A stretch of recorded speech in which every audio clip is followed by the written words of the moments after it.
The theme of the lesson: Industrial and Agricultural Districts in Great Britain. Lesson objectives are discussion of the industrial and agricultural districts in Great Britain, understand with little support no specific information in extended talk on a limited range of general and curricular topics. Industrial Revolution, 18th to 19th century. The economic developments of the 1800s saw the development of agrarian and handicraft economies in Europe and America transform into industrial urbanized ones. The term to describe this phenomenon would be known as the Industrial Revolution and was first used by French writers but made popular by English economic historian Arnold Toynbee. The Industrial Revolution was underpinned by the Agricultural Revolution. From the mid-18th century to the mid-19th century, agricultural production increased significantly. The huge increase in food output supported the expansion and sustained a large population and boosted trade. The increased use of machines over human or animal power in farming also meant that less farm workers were needed, and they could leave the land to industrial towns. Better metals and richer fuel also contributed to industrialization by creating the steam engine, an integral machine to industrialization which powered factories, locomotives and ships. The new steam engines used coal and iron, both in their construction and as fuel, increasing demand for these resources. Roads, canals and railways changed Britain dramatically, connecting Britain and allowing goods to be sent over long distances. Visually, the revolution was clear in the new industrial towns, with smoking factories dominating the skyline. The cities were horrible to live in, overcrowded and dirty with dangerous conditions in the factories and strict rules and punishments. The Industrial Revolution saw mechanization in factories of the textile industry, which was previously manufactured in the home, creating the term cottage industry. Now, production could be increased on a large scale because of new inventions such as the spinning mule and the power loom. The iron industry developed with Henry Bessemer's inexpensive process for mass-producing steel. Iron and steel were key materials for constructing the tools and machinery, steam engines, and ships needed for the industrial progress. Industrial labor opportunities drew people to the cities from the countryside, to such an extent that in 1750 only 15% of the population of Britain lived in towns. By 1850, over 50% of the entire population of Great Britain lived in either a town or a city, and by 1900 it was 85%.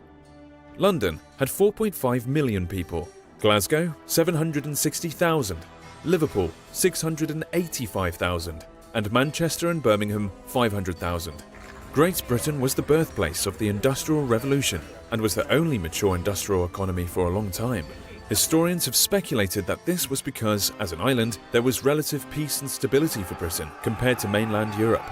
Rather than spending on a large defensive standing army, capital could be spent on other ventures, and there was confidence for investors. Native resources were also abundant and readily available for initial technological developments and inventions. Engineers and inventors were also respected and encouraged in British society and were backed by wealthy patrons.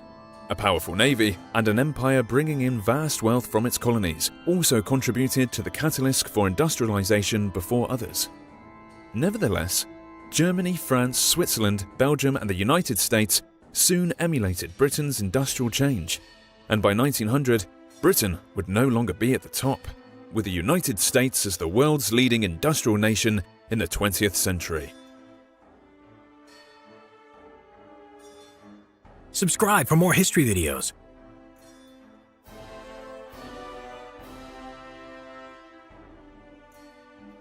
Thank you for all your support on the Simple History YouTube channel. If you enjoy the channel, please consider supporting us at Patreon.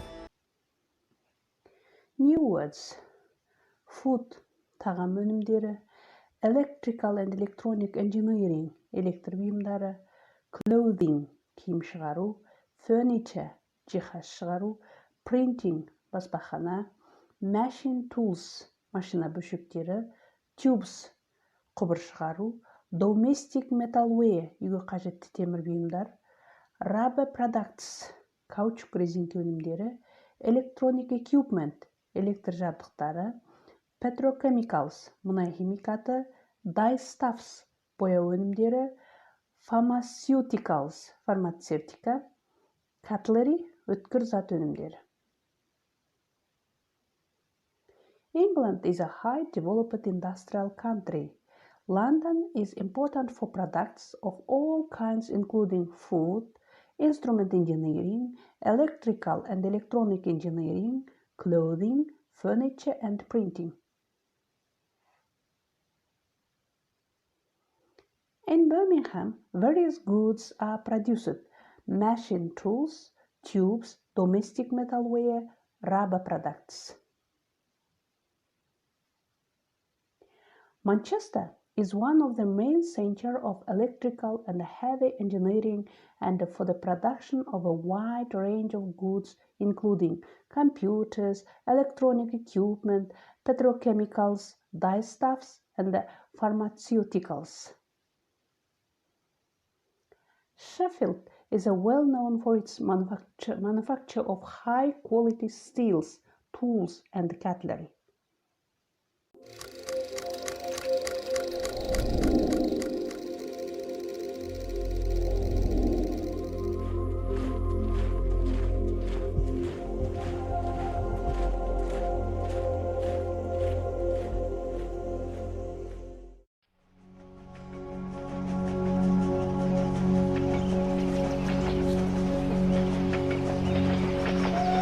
From 1700 until the beginning of the First World War in 1914, a period of great social, political, and economic upheaval unfolded across the globe.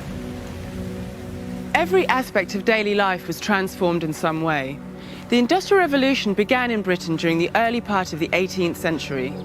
Prior to this, life in Britain had remained largely unchanged for generations. People lived in agrarian societies. Farming was ruled by the seasons, and the harvest was at the mercy of the sun, rain, and wind. There are many contributing factors that made the Industrial Revolution possible. Too many to cover here. In this programme, we will focus on the Agricultural Revolution, the rise of the factory, new technology, and the role of Britain's empire. I don't know about you, but I wouldn't be happy with the nickname turnip. Well, believe it or not, one Englishman, Lord Charles Townshend, was given the nickname Turnip Townshend, and we're about to find out why.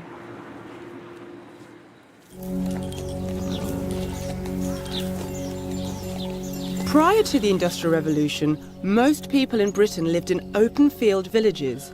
They relied on subsistence farming, which produced enough food for the peasants or tenants of the landowner, but little, if any, extra.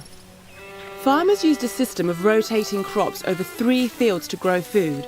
Each year, 2 of the fields were used to grow crops, barley and wheat for example, while the 3rd field would lie fallow, left unplanted, to allow the soil to replenish lost nutrients. Livestock would graze in the fallow field, helping to fertilise the soil. In the following year, the crops would be rotated through the fields, 1 fallow, 2 productive. Peasant and village households were given a number of strips in the fields to plant their crops.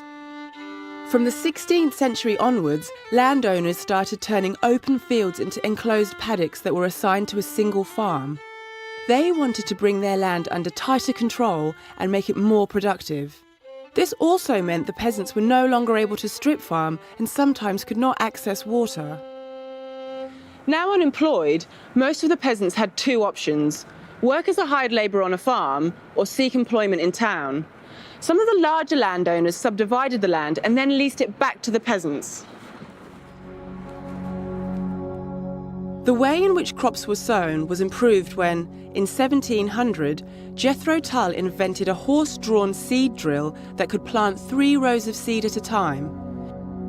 It was able to drill a hole, drop the seeds in, and cover them over with soil in one action.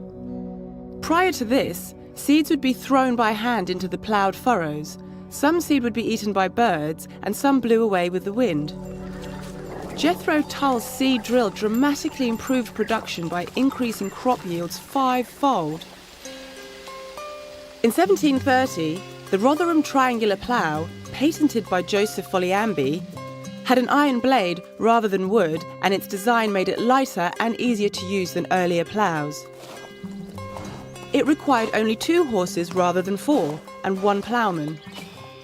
The Rotherham plough had the dual benefit of cutting labour costs and saving time. And now we come to Turnip Townshend.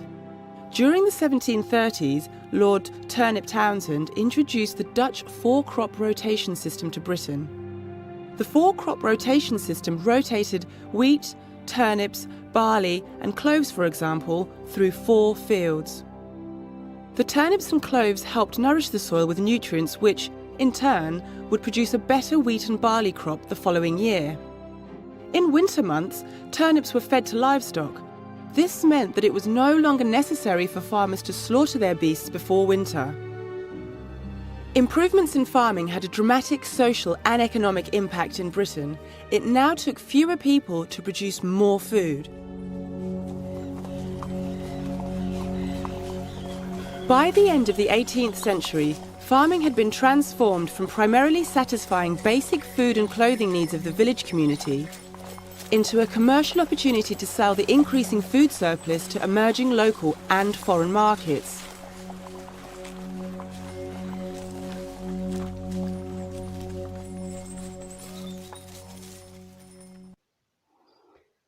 Now, we want to tell about agriculture in England.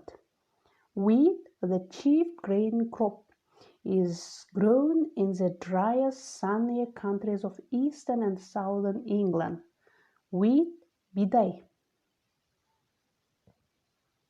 Barley is grown mainly for livestock feed. Barley, arpa. Corn and rye are also grown in England. Corn, жүгері, rye, қарабидай. Vegetables, fruit and flowers are known in England as market gardening is often done in greenhouses. Sugar beet production depends heavily on government subsidy because of competition from imported cane sugar. Sugar beet, қант қызылшасы. Grass and its variants are grown for feeding livestock. Grass, шөп. The agriculture of England is primarily with livestock husbandry and in particular with milk production. Livestock husbandry, мал шаруашылығы.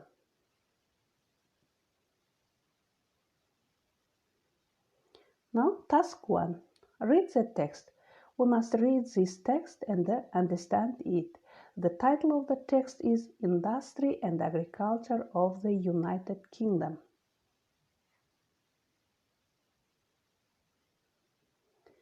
Task 2. Answer the questions.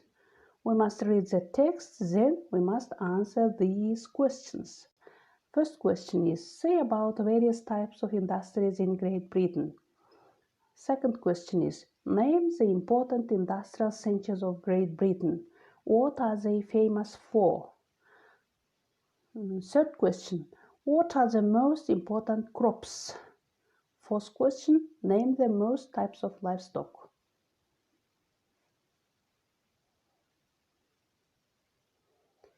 Home task. Learn the new words. Retell the text, Industry and Agriculture of the United Kingdom.